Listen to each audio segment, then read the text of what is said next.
এই পশ্চিমবঙ্গে প্রতিদিনই ইতিহাস তৈরি হচ্ছে, প্রতিদিনই নজিরবিহীন ঘটনা ঘটছে এবং সংসদীয় রাজনীতিতেও সেগুলো বিরল বিরল ঘটনা ঘটছে। এসআইআর পর্ব, সেটাকে ভেস্তে দেওয়া এবং সেই এসআইআর পর্বের পরে ভোট হবে কি হবে না এরকম পরিস্থিতি, তারপরে ভোট হওয়া, একটা নজিরবিহীন ঐতিহাসিক পরিস্থিতির মধ্যে দিয়ে সেই ভোট হওয়া, ভোটে রেকর্ড তৈরি হওয়া, ভারতের স্বাধীনতার ইতিহাসে 93% ভোটের হার এবং একটি জমানার উৎখাত হয়ে একটি নতুন সরকারের গঠন। সেখানেই শেষ নয়, সেই যে রাষ্ট্রবাদী সরকারের গঠন, তারপর তার ঐতিহাসিক শপথ গ্রহণ ব্রিগেড ময়দানে, সেখানেও শেষ না। আজ ছিল বিধানসভায় ওই জমানা পাল্টে যাওয়ার পরে নতুন সোনার বাংলার যে সরকার গঠন হয়েছে, সেই সরকার বলা থেকে আরো বলা ভালো, এই যে নতুন বিধানসভা নির্বাচনের ফলে একটি বিধানসভা তো তৈরি হলো, এই বিধানসভায় জেতা প্রার্থীদের তাদের সকলের শপথ গ্রহণ অনুষ্ঠান, মানে বলা যায় আনুষ্ঠানিকভাবে বিধানসভার ভিতরে কাজকর্ম আজ থেকে শুরু হয়ে গেল। শুধু দর্শকবৃন্দ, একটি বিশেষ ঘটনা আজকে ঘটে গেল, সেটা কি সেটা জানাবো। নমস্কার, মানুষের ভাষায় আপনাদের সকলকে স্বাগত। আমি প্রবীর রায়চৌধুরী আপনাদের সাথে। বিধানসভা হলো শপথ গ্রহণ, অধিকাংশ যত বিধায়করা আছেন তারা শপথ নিলেন এবং তার মধ্যে আমাদের মাননীয় মুখ্যমন্ত্রী শুভেন্দু অধিকারী, তিনি তো বিধায়ক পদে শপথ অবশ্যই নিলেন এবং তিনি শপথ নিলেন ভবানীপুর কেন্দ্রের পক্ষ থেকে, অর্থাৎ তিনি নন্দীগ্রাম কেন্দ্রটিকে সম্ভবত এখনো পর্যন্ত যা জানা যাচ্ছে তিনি ছাড়ছেন, বোঝা যাচ্ছে, যেটা সংসদীয় রীতিনীতিতে যেটা বোঝা যায়। এগুলো তো সবাই জানে, এগুলো সবাই বুঝলো, কিন্তু বলুন তো, যা দেখা গেল সেটা যেমন অনেক সময় খবর হয়, যা দেখা গেল না সেটা ওই খবরের থেকেও বড় খবর হয়। সেটা কি?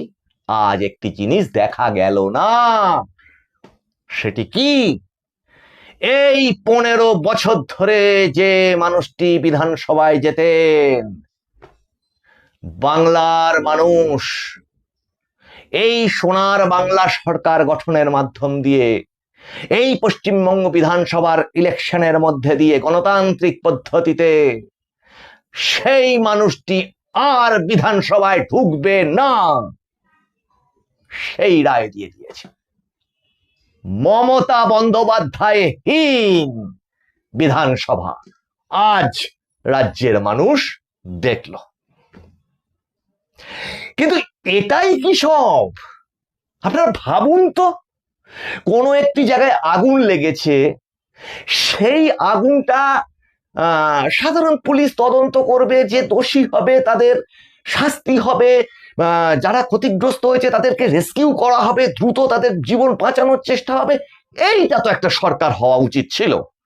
কিন্তু নর্মালি যে কোনো ধরনের অপরাধ ঘটলে কি দেখতাম আমরা, সেটাকে কত রকম দিক থেকে ধামাচাপা দেওয়া যায়। তার কারণ ওনারই মদতপুষ্ট যে সমস্ত অপরাধীরা, তারাই সেই কাজকর্মগুলো চালাতো, ফলতো ব্যবস্থাটা নেবেন কি করে ওনারা। কিন্তু আজ যে মর্মান্তিক অগ্নিকাণ্ড ঘটে গেছে তিলজলা তপসিয়াতে, সঙ্গে সঙ্গে সেখানে মাননীয় মন্ত্রী অগ্নিমিত্রা পাল ওই রাত্রিরে ছুটে গেছেন, ছুটে গিয়ে সমস্ত বিষয়টি দেখভাল করেছেন। খেয়াল রাখবেন, এখনো কিন্তু পুরো রাজ্য মন্ত্রিসভা তখনো পর্যন্ত দপ্তর বন্টন হয়নি, কে কোন ডিপার্টমেন্ট নেবে না নেবে তখনো পর্যন্ত ঠিক হয়নি, তার মধ্যেই ঘটনা ঘটে গেছে। কিন্তু এটাই তো হওয়া উচিত একটা আদর্শ সরকারের। এই যে কোনো অবস্থাতেই থাকো, মানুষের পাশে দাঁড়াও, বেআইনি যেটা হয়েছে তাকে উৎখাত করো এবং অপরাধীকে শাস্তি দাও। তার প্রসেস কিন্তু আজকে শুরু হয়ে গেল ওই তিলজলা তপসিয়া কাণ্ডে। শুধু নয়, এরকম তো আরো অনেক হতে পারে। এটা সরকারের চোখ খুলে দিল, না এক্ষুনি ব্যবস্থা নাও। সেটা কি? সেটা কে করলেন আর কে করতে পারেন? মাননীয় মুখ্যমন্ত্রী শুভেন্দু অধিকারী করে দেখালেন এবং নবান্ন থেকে আজকে তিনি জানালেন, মুখ্য সচিবকে পাশে বসিয়ে, যে যত ধরনের এই ধরনের অবৈধ নির্মাণ আছে, অবৈধ কলকারখানা আছে, তাদের সমস্ত ধরনের জলের লাইন, ইলেকট্রিক লাইন, সমস্ত কিছু কেটে দেওয়া হোক এবং তদন্ত শুরু হোক, সবার বিরুদ্ধে তদন্ত শুরু হোক। ঠিক যেভাবে তিনি বলেছেন যে ডিজে বন্ধ করতে হবে, ডিজে চালানো যাবে না যেখানে সেখানে, এটা একটা অত্যন্ত সাধুবাদযোগ্য সিদ্ধান্ত। কাজেই তার সাথে যদি যোগ দেন এই যে গরু পাচার, আমি আর একটা এপিসোডে নিয়ে আসবো, আমাদের কাছে শুধু দর্শক আমাদের এই হোয়াটসঅ্যাপে মাধ্যমে আমরা বেশ কিছু তথ্য পাচ্ছি, সেগুলোকে নিয়ে আমরা সামনের এপিসোডে আসব। এবং এই যে ক্যাটল স্মাগলিং, যেগুলো আমরা বারবার করে তুলে ধরতাম, যে উত্তর 24 পরগনা, দক্ষিণ 24 পরগনা, নদিয়া, এই সমস্ত যে সীমান্তবর্তী এলাকাগুলো দিয়ে বিশেষত সারা দিন রাত ধরে, এবার রাতে হতো আলাদা কথা, খোলা দিনে দুপুরে পর্যন্ত সেই ক্যাটল স্মাগলিং চলতো, গরু পাচার কাণ্ড চলতো, সেটা সম্পূর্ণভাবে নিষিদ্ধ বলে ঘোষণা করেছেন। এবং কোন ধরনের অবৈধ এই যে বিভিন্ন গরু হাট বলা হয়, মানে গ্রাম বাংলার ভাষায় গো হাট বলা হয়, অনেক সময় গরু হাটা বলা হয়, এই ধরনের বিভিন্ন ভাষা চালু আছে এক একটা জায়গাতে এক এক ধরনের উচ্চারণের মাধ্যমে, সেগুলোকে সম্পূর্ণভাবে নিষিদ্ধ করেছেন। এবং এর পিছনেও কিন্তু আর একটা তদন্ত থেমে গেছে ভাবলে হবে না, সেটা হচ্ছে গরু পাচার তদন্ত। সেখানে সিবিআই, ইডি অনেক কিছু আছে। একজন তিহারে গড়াগড়ি খেয়ে সবে এসে তার চরম ঢাক ফেটে গেছে, সে ঢাকার বাজছে না, আছে ঠিক মতো জায়গায় গ্যারেজ হয়ে আছে আর কি। এখন এটা বোঝাতে চাইছি এই এপিসোডটার মাধ্যম দিয়ে যে বিরল যে ঘটনাগুলো আমরা ভাবছি, আসলে সেগুলোই ছিল একটি সমাজের অত্যন্ত স্বাভাবিক ঘটনা। একটি মানুষ হসপিটালে গেলে চিকিৎসা পাবে, বেডের জন্য দালালকে টাকা দিতে হবে না, এইটা হচ্ছে একটা স্বাভাবিক ব্যবস্থা। টাকা দিতে হবেই হবে, 15 বছর ধরে ওইটা হয়ে গেছিল স্বাভাবিক ব্যবস্থা। সেই ব্যবস্থাটা যখন উঠে যাচ্ছে, তখন মানুষ ভাবছে যে সত্যি এবার আমরা মুক্তির স্বাদ পেয়েছি, এবার একটা সভ্য সমাজ তৈরি হচ্ছে।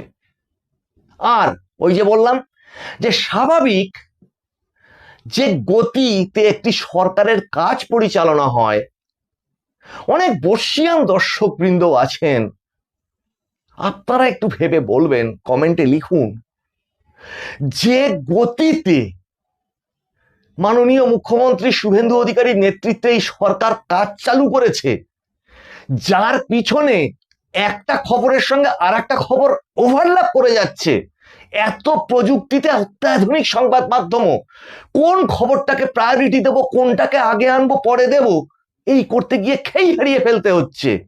এটা প্রমাণ দেয় যে এই সরকারটাকে তীব্র বেগে চলছে, ডবল ইঞ্জিন সরকার। সেই সরকারের সবচেয়ে আসল যে জায়গাগুলো মানুষের দাবি ছিল, সেটা কি? একটি শান্তিপূর্ণ, সুন্দর, সভ্য সমাজের প্রতিষ্ঠা, ধর্মস্থাপন।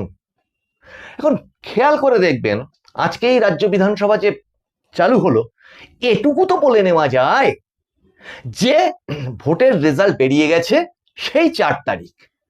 তাহলে তারপর থেকে এই যে আজকের দিন পর্যন্ত অন্তত 1 সপ্তাহ তো বেশি পার হয়েই গেছে। তাহলে এই যে জায়গাটা আপনারা খেয়াল করুন তো, 2021 সালটা যারা যারা ভুক্তভোগী, ভোট পরবর্তী হিংসা না নারকীয় অত্যাচারের দাঁত নখ বার করে যে একটি সরকার ক্ষমতায় এসেছিল, সেটা নিজের দেশে, নিজের রাজ্যের জনগণকে খুবলে খুবলে খাওয়ার মতো করে খেয়েছিল। কত বিজেপি কর্মী কত রকম অত্যাচারে নিহত হয়েছে, আহত হয়েছে, একটু গুনুন তো হাতে।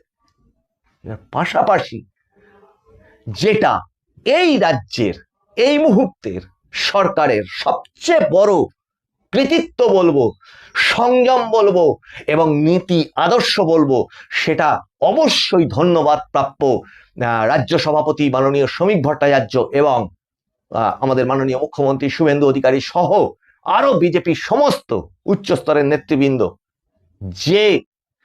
যে সংযমের পরিচয় দিয়ে তারা তাদের নিজের দলীয় কর্মীদেরকে সংযত রেখেছেন।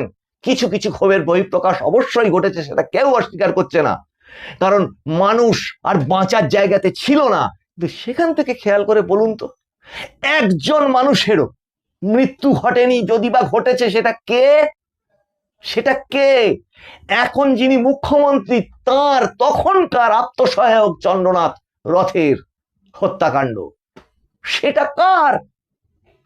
সেই দল, যে দল জিতেছে, তারই মারা গেল।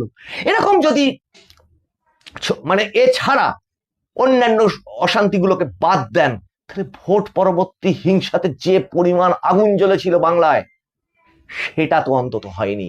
কাজেই সোনার বাংলা করতে গেলে এইভাবেই এগোতে হবে, আইনের ওপর ভরসা রেখে। সেটা শুভেন্দু অধিকারী বলছেন শুধু না, সেটা করেও দেখাচ্ছেন, হাতে কলমে করে দেখাচ্ছেন। কিন্তু ওই যে বললাম যে এই অভূতপূর্ব দৃশ্য, যে মমতা বন্দ্যোপাধ্যায় আর বিধানসভায় নেই। এবার মাথায় রাখুন, একজন সিটিং চিফ মিনিস্টার, যে মামলা সুপ্রিম কোর্টে ইডি আইপ্যাক কেসে চলছে, একজন সিটিং চিফ মিনিস্টারের যে সমস্ত সাংবিধানিক রক্ষা কবচগুলো থাকে, সেগুলো কিন্তু আর এখন নেই। এবং তার সাথে জড়িত আর যে বড় মাথা, যেখানে যেখানে আগে ছুটে যেত রক্ষা কবচের জন্য, সেখানেও কোনো রক্ষা কবচ নেই। মামলাটি লিস্ট হয়েছে আগামী 22 তারিখ। এর মধ্যে বড় পুলিশ কর্তা গ্রেপ্তার হতে চলেছে। ইডির হাতে আরো বেশ কিছু মন্ত্রী তৎকালীন, তারা অলরেডি গ্রেপ্তার হয়েছে, আরো হওয়ার পথে লাইন দিয়ে আছে। এই যে পাশ থেকে, মানে একদিক থেকে পরিষ্কার পরিচ্ছন্নতার কাজ চলছে, আরেক দিক থেকে এগিয়ে চলার কাজ চলছে চড়াইবতী মন্ত্রে। ফলত আমরা যে আশা নিয়ে বসে আছি, আমরা ম্যাজিক দেখতে চাইছি না, ধৈর্য রাখতে বলছি সমস্ত জনগণকে, যেটা বিজেপি রাজ্য দপ্তর থেকেও বার্তা দেওয়া হচ্ছে। এবং আমি তো ব্যক্তিগতভাবে মনে করি, অন্যান্য বন্ধু বান্ধবের সঙ্গেও বলছি, যে একটা বাচ্চা হাঁটতে শিখলে তাকে কিছুটা দিন সময় দিতে হয়। এক্ষেত্রেও একটু টলমল করে, এক্ষেত্রেও সেই সময়টা দেওয়ার দরকার।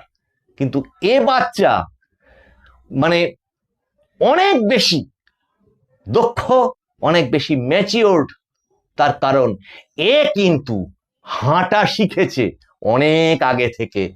21টি রাজ্য না, এই মুহূর্তে 22টি রাজ্যে কিন্তু বিজেপি ক্ষমতায়। তার যে সাংগঠনিক ক্ষমতা, তার যে প্রশাসনিক দক্ষতা অন্যান্য রাজ্যে চলে, তার সমস্ত অভিজ্ঞতা তারা ঢেলে দিতে এইবার প্রস্তুত এই পশ্চিমবঙ্গের জন্য।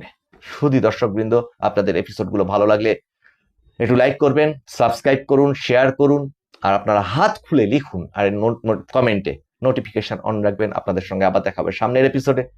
আপনারা নজর রাখুন মানুষের ভাষার পর্দায়, মানুষের ভাষা সবার মনের কথা বলে। আগামী এপিসোডে অনেক বড় বড় তথ্য নিয়ে আবার ফিরে আসছি। নমস্কার।